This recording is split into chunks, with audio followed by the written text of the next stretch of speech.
नमस्कार, आपण पाहत आहात बहुजन हिताय न्यूज, जनसामान्यांचा बुलंद आवाज।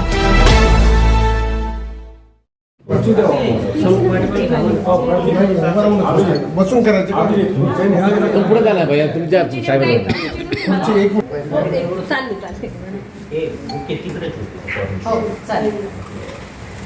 फोटो का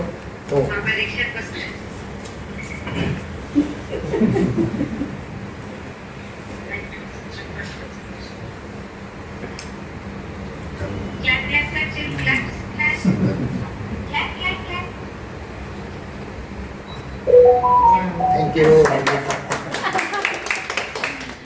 हे चेरुमाचं बघा तुमचं घेते गाणं घ्यायला लागले। चेरुमाई हाय चेरुमाई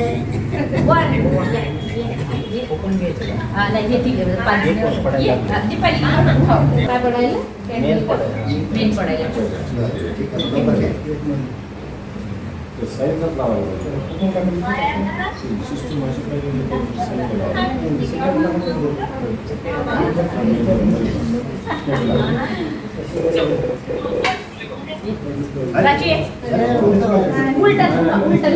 तुमच्या काढायच्या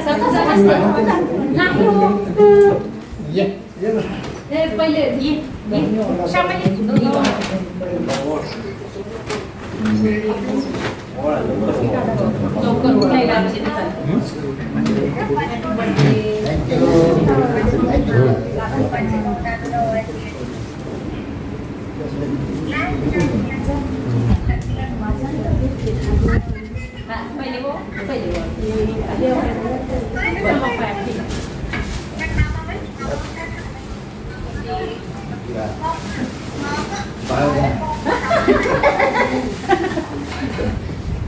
मॅडम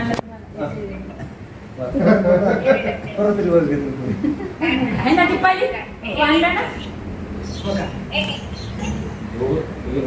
हीच कथा आहे हो दोघांना एकमेकाला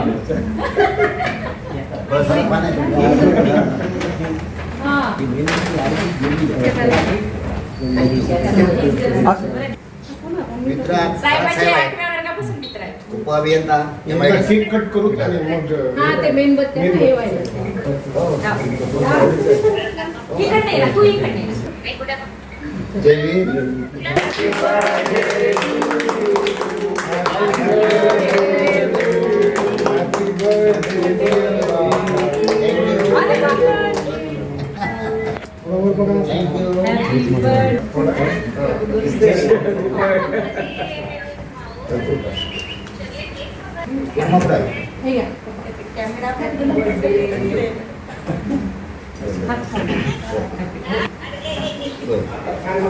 आता कट ओके ना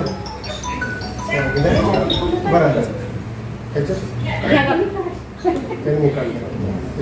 हे घ्या त्याच्यात फुलं काढलेले आहे हा कट करायचा बाकी आहे हो करा कट करा ते पुढे हो करा एक महिने जाईल तो इंग्लिश सगळ्यात आम्ही करू आलो राजू हो आले शिंदे फॅमिली इथे ठेवली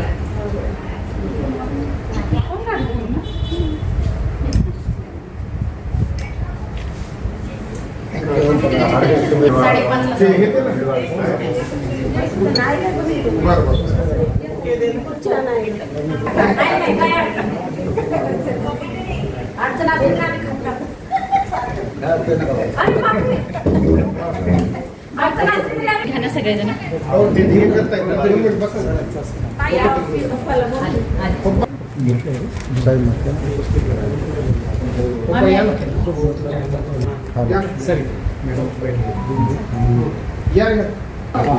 थँक्यू तुमच्यासारखी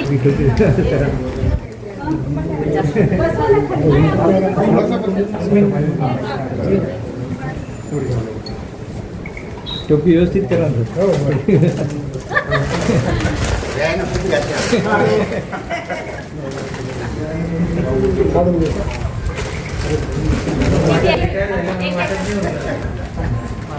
Thank you.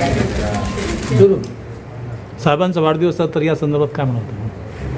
साहेबांच्या वाढदिवसानिमित्त हे शुभेच्छा देते की जे काय आमच्याकडून उरलेलं काम आहे, आता आपण सरकारचं तर करू नाही शकत, जे काय आमच्याकडून जेवढं होईल तेवढं आम्ही धम्य कार्य करू, सेवा करू आपल्या भंतेजींची, आणि शेवटच्या श्वासापर्यंत चांगले कामं करू बस. मॅडम, हा?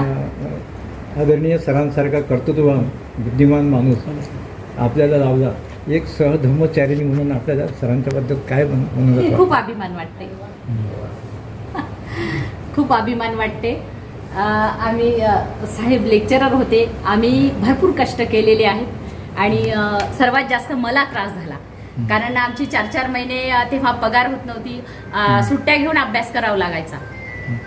तेव्हा काय असं पहिल्यासारखा काय काळ नव्हता, काही नव्हता. सगळ्याच गोष्टीत आम्हाला खूप स्ट्रगल झालेलं आहे, त्याच्यातूनही आम्ही उभारलो. पण आता चांगली कामं करावं वाटतात, आणि कोणी जर थोडंसं धम्माच्या याच्यात झालं तर त्याला आमचा नातेवाईक असो का मित्रमंडळी असो, आम्ही त्याला ओढण्याचा प्रयत्न करतो धम्माच्या मार्गाने, आणि हे शेवटच्या श्वासापर्यंत करत राहील. बौद्ध धर्मामध्ये सरांचं नाव अग्रक्रमाने घेतलं जाते. आपल्या घरी भंतेजींचा सारखा राबता असतो, कार्यकर्ते येतात, आणि साहेबांच्या ऑफिसमधले त्यांचे काही सहकारी वारंवार आपल्याकडे. एवढ्या सगळ्या लोकांचं आपण मेंटेन करताना आपल्याला काही त्रास वगैरे जाणवला नाही? नाही, त्रास तर काही वाटत नाही, पण जेव्हा साहेब ड्युटीवर होते, महत्वाच्या मिटिंगी असतात, आणि तेव्हाच अगदी साहेब जाते वेळेसच भंतीजी यायचे ना, तर मग भंतीजीचा सन्मान होतो की नाही, आमच्याकडून काही चूक तर होणार नाही, भंतीजीचा काही अपमान तर झाला नाही याचं वाईट वाटायचं कधी, बाकी काही त्रास नाही. आता सरांनी जर धर्मकार्यामध्ये पुढाकार घ्यायचं ठरवलं किंवा राजकारणामध्ये जर ते येतो म्हटलं तर आपली सहमती नाही, आहे? राजकारण अजिबात नाही, धम्मकार्य, राजकारण अजिबात नाही. साहेबांनी जे संभाजीनगरमध्ये कार्य केलं, तर राजकारणामध्ये पण त्यांना यश येणार हे मात्र नाही, राजकारण नको, राजकारण चांगलं नाही, राजकारण नाही. राजकारण म्हणजे तिथं मतलब येतो. धम्मकार्य, धम्मकार्यच करणार शेवटच्या क्षणापर्यंत. जय. फक्त जीवन सहचारिणी आणि धम्मपत्नी म्हणून अशा अशोक एरेकर, पूर्वीच्या अशा खंडूजी कानिंदे ही लाभणं, याला सुद्धा त्या माणसाची पारमिता लागते. काहीतरी पुण्यकार्य केलेलं पाहिजे, असं काहीतरी पुण्यकार्य केलेलं असेल म्हणून मला अशासारखी पत्नी, धम्मपत्नी म्हणून लाभलेली आहे. आणि विशेष बाब अशी आहे की धम्मकार्य करत असताना माझ्यापेक्षा दुप्पट तिप्पट वेगाने ती स्वतः धम्मकार्य करते. तिलासुद्धा धम्माच्या अनेक ठिकाणी तिचे सत्कार झालेले आहेत, पुरस्कारसुद्धा मिळालेले आहेत. त्यामुळे मला खरं पाहिलं तर ऊर्जा जी आहे धम्मकार्य करण्याची, तिच्याकडनं मला प्राप्त झालेली आहे. एखाद्या समजा धम्मकार्याला मी कार्यालयामधून वेगळं असताना जाता आलं नाही तर ती स्वतः जायची त्या ठिकाणी, आणि तिथं माझी अनुपस्थिती जाणू द्यायची नाही. तर अशी ही सहचारिणी मिळणं सुद्धा अतिशय महत्त्वाचं आहे. जसं आपण पाहतो की बाबासाहेब आंबेडकरांना माता रमाई मिळाल्या, शिक्षण नसलेली स्त्री मिळाली, तरीसुद्धा एवढ्या मोठ्या महान क्रांतीसूर्याचं संगोपन करणं, त्यांची ताकद बनणं, त्यांच्या अभ्यासामध्ये कुठेही आड न येणं त्या मातेनं केलं. तसंच माझी पत्नी माझ्या अनेक जीवन प्रसंगामध्ये जे काही समजा सुखदुःखाच्या जे काही घटना घडल्या, ती माझ्या पाठीशी खंबीर उभी राहिली. अतिशय वाईट परिस्थितीमध्ये सुद्धा तिने संसाराला जे लागणारी गोष्ट आहे ती निभवली. स्वतः एवढी मेहनती आहे. आजसुद्धा तुम्ही बघत आहात, आज जे भोजन तुम्ही पाहत आहात ते तिने 60 ते 70% स्वतः बनवलेलं आहे. आणि ज्या वेळेस भिक्खू संघ आमच्या घरी येतो, 50 असो, 60 असो, 40 असो, किती असो, ती स्वतः सकाळी 3ला उठून सगळा स्वयंपाक करते. आज कार्यकारी अभियंता म्हणून मी जर झालो असलं तरी तुम्ही बघत आहात बाकीच्या अधिकाऱ्यांच्या, तरी हे जे संस्कार आहेत ते बाबासाहेबांनी, रमा मातेंच्या त्यागाने आम्हाला मिळालेले आहेत. त्यामुळे इतर अधिकाऱ्यासारखं आम्हाला वागता येणार नाही. ही जी काही बाब आहे ही आमच्या इतर अधिकाऱ्यांच्या लक्षात यावी असं या माध्यमातून मला सांगावंसं वाटतं. आणि सातत्यानं जी पत्नी किंवा गृहिणी मेहनत करते आता ते 2ला दुपारी 2ला जेवू शकते, त्याच्या आधी जेवू शकत नाही, एवढं ती काम करून घेते. काम झाल्यानंतर, घरातले काम झाल्यानंतर 2ला तिला कुठं जेवायला मिळतं. मला वाटायचं की बा ऑफिसमध्ये आपण फार काम करतो, परंतु रिटायर झाल्यानंतर मी पाहतो मागच्या वर्षापासून एवढे कामं असतात घरामध्ये की ते चालवणं फार मोठं काम आहे. आपण घर कर्तव्य म्हणतो ना, ते फार अवघड आहे. ऑफिसपेक्षाही जास्त अवघड जर काय असेल तर मी म्हणतो घर चालवणं, आणि ती चालवत आलेली आहे. जरी दिसते तुम्हाला अशी बारीक, अजून परंतु एक संदेश म्हणजे सगळ्याच अधिकाऱ्यांच्या मिसेसला द्यायचा मला, की बाकी तर कराच तुम्ही, सगळ्या एन्जॉय करा, थोडस 1% तरी धम्माला द्या, समाजाला द्या. पैशापेक्षा वेळ महत्वाचा आहे. वेळ महत्वाचा. हा, आपण अगदी रोजच एक महिना जरी वर्षातून 1 महिना जरी धम्मासाठी दिला तर आपलं कुठेतरी काहीतरी सुधारेल, काहीतरी होईल. कारण आपल्या समाजाची दशा, खूप अवस्था वाईट आहे सध्याच्या ठिकाणी. कोणीच दिसत नाही आमच्या डिपार्टमेंटचं तरी मला. कुठली लेडीज तर एकही नाही आमच्या डिपार्टमेंट. धम्मा कार्य एकही नाही. आता मी बऱ्याच वर्षापासून आहे औरंगाबादमध्ये, पण कोणीच नाही. वेळ द्यायला पाहिजे, द्यायला पाहिजे. त्याशिवाय जीवनाचं महत्त्व. आज सर्वजण जमलेलो आहोत. आपण जे आज सर्वजण आलात आणि ते येण्याचं कारण मला असं वाटतंय की त्यांनी जे काही त्यांच्या सर्व्हिसच्या काळामध्ये जे काही सर्व माणसं जोडली त्यांच्या कामामधून, त्यांच्या वाणीमधून. म्हणजे मी आता त्यांच्या सेंडऑफला होतो तर त्यावेळेस मी पाहिलं वातावरण की आतापर्यंत जे काही सेंडऑफ झाले की सेंडऑफमध्ये म्हणजे जो उत्सव होता, ज्या तळागाळातील लोक सर्व, त्यांची ठेकेदार मंडळी, कार्यालयातील मंडळी ही तर सर्व होतीच, परंतु उत्स्फूर्तपणे सर्वजण आले होते. आणि त्या वेळी आपण सुद्धा असाल असं मला वाटतंय. का तर आज तुम्ही सर्वजण इतके सर्व त्यांच्या वाढदिवसाला शुभेच्छा देण्यासाठी जमलात, त्यावरून असं क्लिअर होत आहे. तरी आपली भेट झाली, बऱ्याच जणांना मी ओळखतो, तरी आपण असंच प्रेम त्यांच्या प्रती ठेवावं आणि ठेवाल ही निश्चितच आम्हाला सर्वांना खात्री आहे. आणि मी एक छोटासा त्यांचा मित्र होतो. आम्ही 85 पासून सोबत राहिलेलो आहोत. इंजिनिअरिंग आम्ही सोबत केली आणि त्यानंतर पुन्हा मग मैत्रीचं आमचं जे नातं होतं ते कायम आमच्या दोघांच्या संबंधामुळं म्हणजे. आणि मुलांनी त्यांना आम्हाला जे काही होकार दिला, खरं म्हणजे विशेष म्हणजे आमच्या सुनबाई ज्या आहेत, प्राची, डॉक्टर प्राची, ती खरं म्हणजे मी तर अगोदर लहानपणापासून तिला म्हणजे पाहतोय, अंगा खांद्यावर वाढवलेला आहे. आणि त्यांचे सर्वच मुलं म्हणजे लहानपणापासून मी त्यांना पाहिलेलं आहे. तरी त्यांचं जे आहे कौटुंबिक वातावरण ते आमच्यासाठी एवढं पोषक झालं आणि त्यामधून आम्हाला म्हणजे असं वाटलं की आपण हे नातं निश्चितच करायला पाहिजे. त्यानुसार आम्ही नातं केलेलं आहे. आज 2 वर्ष झाले आम्ही एवढे म्हणजे समाधानी आहोत. आणि मला वाटतंय की ते सुद्धा समाधानी असावेत असं वाटतंय. तरी त्यांना आज विशेष वाढदिवसाच्या माझ्याकडून, माझ्या परिवाराकडून मी दीर्घायुष्य, सुख समृद्धी लाभो यासाठी गौतम बुद्धाच्या चरणी नतमस्तक होतो आणि शुभेच्छा देतो. मी माझे 2 शब्द संपवतो. जय भीम, जय भारत, जय हिंद. आंबेडकरी समाजामध्ये पहिली, दुसरी आणि येरेकर साहेब 3ऱ्या पिढीचे अधिकारी आहेत. हो, येस. आणि एवढे मोठे म्हणजे 3 पिढीत अधिकारी होऊन गेलेले आहेत. पण अशोक येरेकर साहेबांसारखा मितभाषी आणि धम्माच्या संदर्भामध्ये एवढं अगाध नॉलेज असलेला माणूस अधिकारी म्हणून पाहिलेला नाही. बरोबर आहे. माझ्या पाहण्यामध्ये नाही, तुम्ही अगदी म्हणता ते अगदी खरं आहे. का तर फार मोठे मोठे आपले अधिकारी आहेत, होऊनही गेले, होतीलही. पण असा सध्याच्या आपण सर्वजण त्याला साक्ष आहात. म्हणजे आपल्या पाण्यात नाही, आमच्याही पाण्यात नाही. त्यांचं जे काही मनामधून धम्माविषयी जे कार्य आहे ते खरंच म्हणजे वाखाणण्याजोगं आहे.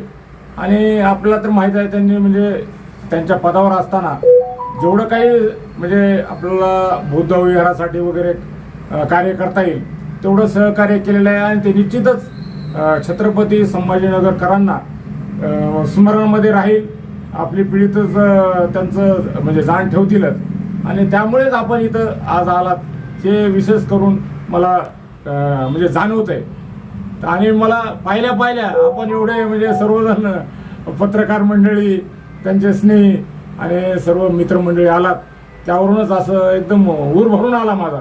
आणि खरंच वाटलं की मित्र माझा खूप म्हणजे समाजासाठी कार्य केलेलं आहे आणि आपणही आता त्यासाठी दुजरा दिलेला आहे.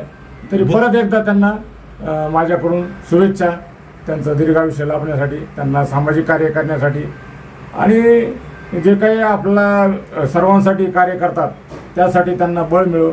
गौतम बुद्ध चरणी ही प्रार्थना करून मी माझे 2 शब्द. एक फार जुना मित्र आहे, कॉलेजला असल्यापासून आम्ही सोबत आहोत. ते समाजला वसतिगृहामध्ये राहत होते आणि आम्ही कॉलेजच्या वसतिगृहामध्ये राहत होतो. तर तेव्हापासून त्यांचा परिचय आहे आणि कॉलेज जीवनापासून त्यांना धर्माची, समाजकार्याची आवड आहे. हॉस्टेलला असतानासुद्धा त्यांनी या पद्धतीचे कार्यक्रम खूप केलेले आहेत. त्यांनी त्यांच्या काळात हॉस्टेलमध्ये सर्व लोकांना, सर्व समाजातील लोकांना जय भीम हे कंपल्सरी केलं होतं. त्याची आठवण आजपण आम्हाला येते. त्यानंतर आता पुन्हा कधी कोणी केलं नसावं, खूप चांगलं काम केलं त्यांनी.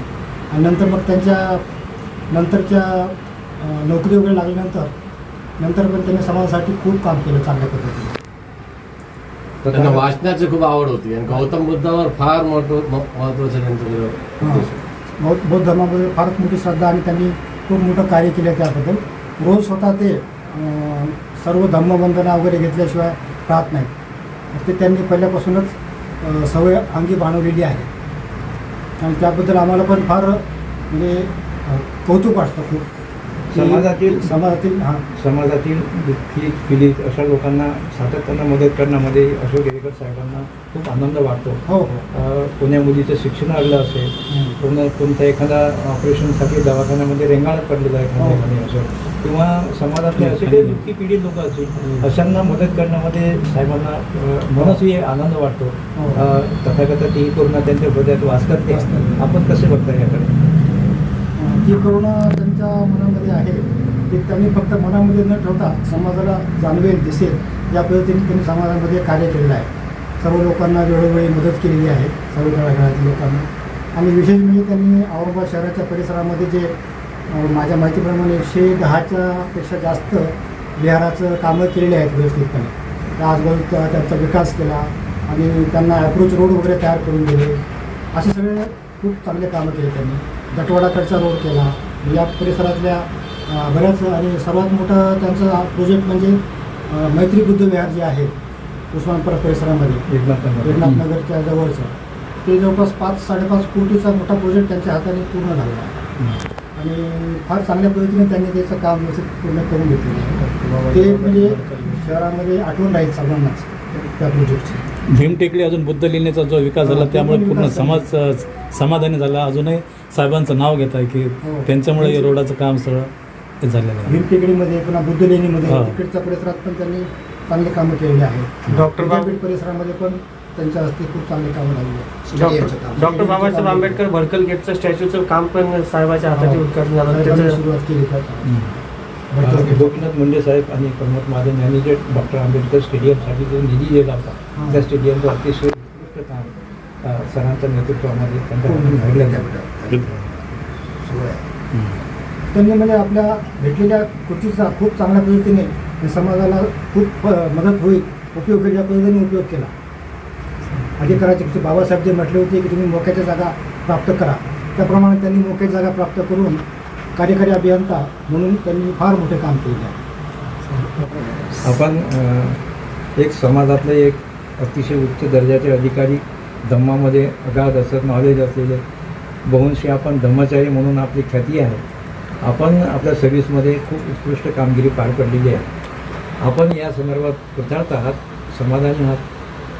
अतिशय त्याला काय म्हणणार आपण, फुलेस्ट समाधानी आहे. मला थोडीशी खंत अशी वाटते की कार्यकारी अभियंता पदाचा जो कार्यकाळ मला मिळाला तो 4.5 वर्षाचा मिळालेला आहे.